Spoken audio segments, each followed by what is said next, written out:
Hi guys, welcome back to our channel. இன்றைக்கி நம்ம முக்கனி special முக்கனி பாயசம், முக்கனி புட்டு எப்படி பண்ணுறதுன்னு பார்க்கலாமா? ஃபஸ்ட்டு முக்கனி பாயசம். இதுக்கு 1 கப் ஜவ்வரிசி போட்டு, எந்த கப்பில் ஜவ்வரிசி போட்டோமோ அதே கப்பால் 3 டம்ளர் தண்ணி ஊற்றி 4 விசில் விட்டால் போதும். நான் கொஞ்சம் எக்ஸ்ட்ரா விட்டுட்டேன், எனக்கு கொஞ்சம் குழஞ்சிருச்சு. நீங்கள் கரெக்டாக பார்த்துக்கோங்க குழையாமல். இப்போது முக்கனி, மாம்பழம், பலாப்பழம், வாழைப்பழம் இது எல்லாத்தையுமே நான் தோல் இல்லாமல், பலாப்பழத்தில் கொட்டை இல்லாமல் எல்லாத்தையும் கட் பண்ணி மிக்ஸி ஜாரில் சேர்த்துக்கிறேன். 4லேருந்து 5 சொல பலாப்பழம், அரை மாம்பழம், ஒரு வாழைப்பழம் இது எல்லாத்தையும் சேர்த்து கொஞ்சமாக பால் ஊற்றி போரிங் கன்சிஸ்டன்சியில் அரைச்சிக்கலாம். இப்போது ஒரு பேனில் 250 ml பால் சேர்த்து ஒரு கொதி வந்ததுக்கப்புறம் நம்ம வேக வச்சுருந்த ஜவ்வரிசியும் சேர்த்து நல்லா கலந்து விட்டுக்கலாம்.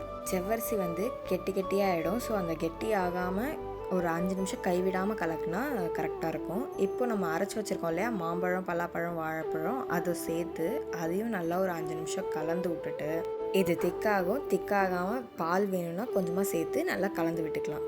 இப்போது பாயசத்துக்கு தேவையான சர்க்கரை ஆட் பண்ணிடலாம். நான் நாட்டு சர்க்கரை யூஸ் பண்ணுறேன். நீங்கள் ஒயிட் சுகர் இல்லை கருப்பட்டி எது வேணாலும் யூஸ் பண்ணிக்கலாம். நான் ஒரு 3/4 கப் நாட்டு சர்க்கரை சேர்த்துருக்கேன். எல்லாத்தையும் சேர்த்து நல்லா கலந்து விட்டுக்கலாம். இது நல்லா கொதி வரட்டும். இப்போது நம்ம இன்னொரு பேனில் ஒரு 2-3 டேபிள் ஸ்பூன் நெய் ஊற்றி முந்திரி திராட்சை எல்லாம் நல்லா பொன்னிறமாக வறுத்தெடுத்துக்கலாம். முந்திரி பருப்பு மட்டும் தீயாமல் எடுத்துருங்க. முந்திரி பருப்பு தீஞ்சிருச்சுன்னா பாயசத்தில் அது ஒரு கசப்பான டேஸ்ட் மாதிரி தெரியும். இது நல்லா கோல்டன் ப்ரௌன் கலரில் வறுத்ததுக்கப்புறம் அதை அப்படியே எடுத்து பாயசத்தில் கொட்டிட்டு 2 நிமிஷம் நல்லா கலந்து விட்டுட்டு, லாஸ்ட்டாக இறக்குறதுக்கு ஒரு 5லேருந்து 10 நிமிஷத்துக்கு முன்னாடி ஒரு 1/4 டீஸ்பூன் ஏலக்காய் தூள் அதையும் சேர்த்து நல்லா கலந்து விட்டுக்கோங்க. இன்னும் நெய் தேவை அப்படின்னா 2 டேபிள் ஸ்பூன் நெய் மேலே ஊற்றுனீங்கன்னா செம டேஸ்ட்டாக இருக்கும். ட்ரை பண்ணி பாருங்கள். அவ்வளோதாங்க, செம ஈஸியாக ஒரு 20 நிமிஷத்தில் இந்த பாயசத்தை வச்சிடலாம். நம்ம ட்ரை பண்ணி பார்த்துட்டு எப்படி இருக்குன்னு கண்டிப்பாக கமெண்ட் பண்ணுங்கள்.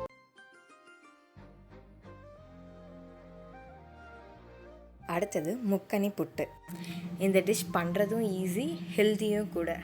இதுக்கு அதே மாதிரி ஒரு வாழைப்பழம், அரை மாம்பழம், 4 பலாசொலை இது எல்லாத்தையும் ஒரு மிக்சர் ஜாரில் சேர்த்து கொரப்பாக அரைச்சி எடுத்துக்கலாம். நம்ம இப்போது ஒரு பாத்திரத்தில் 2 டேபிள் ஸ்பூன் நெய் ஊற்றி ஒரு 200 கிராம் ரவையை நல்லா பொன்னிறமாக வறுத்து எடுத்துக்கலாம்.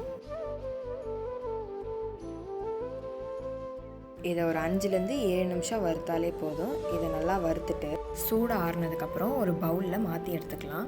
இப்போது இதுக்கு தேவையான நாட்டு சர்க்கரை, நான் 3 டேபிள் ஸ்பூன் நாட்டு சர்க்கரை சேர்த்துருக்கேன். உங்களுக்கு எவ்வளோ தேவையோ அவ்வளோ சேர்த்துக்கோங்க. இது கூட நம்ம அரைச்சி வச்ச முக்கனி பல்ப்பு சேர்த்து நல்லா பிசைஞ்சு எடுத்துக்கலாம். சிட்டிகை உப்பு சேர்த்தா அதோட ஸ்வீட்டை என்ஹான்ஸ் பண்ணும். ஸோ சிட்டிகை உப்பு சேர்த்துட்டு 1/2 கப் துருவின தேங்காய் சேர்த்து கூடவே ஒரு சிட்டிகை ஏலக்காய் தூள் சேர்த்து நல்லா பிசைஞ்சு எடுத்துக்கலாம். இப்போது இதை வேக வைக்கிறதுக்கு வாழை இலை எடுத்திருக்கேன் நான். அந்த வாழை இலையில் நம்ம ரெடி பண்ணி வச்சுருக்கிறத 2 டேபிள் ஸ்பூன் எடுத்து போட்டு கொஞ்சமாக ஃப்ளாட்டாக தட்டி இதை க்ளோஸ் பண்ணி நம்ம ஆவியில் தான் வேக வைக்க போகிறோம். இப்போ ஒரு பாத்திரத்தில் கீழே தண்ணி வச்சு மேலே இட்லி பிளேட்டில் நம்ம ரெடி பண்ணி வச்சுருக்கிற இந்த புட்டெல்லாம் வச்சு ஒரு 10 நிமிஷம் வேக வச்சு எடுத்தால் போதும். முக்கனி புட்டு ரெடி. நீங்களும் கண்டிப்பாக ட்ரை பண்ணி பாருங்கள். செம்ம ஹெல்த்தியான ரெசிபி. ஸோ இன்றைக்கோட ரெசிபி உங்களுக்கு பிடிச்சிருந்ததுன்னா கண்டிப்பாக லைக் பண்ணுங்கள், ஷேர் பண்ணுங்கள், சப்ஸ்கிரைப் பண்ணுங்கள். தேங்க்யூ.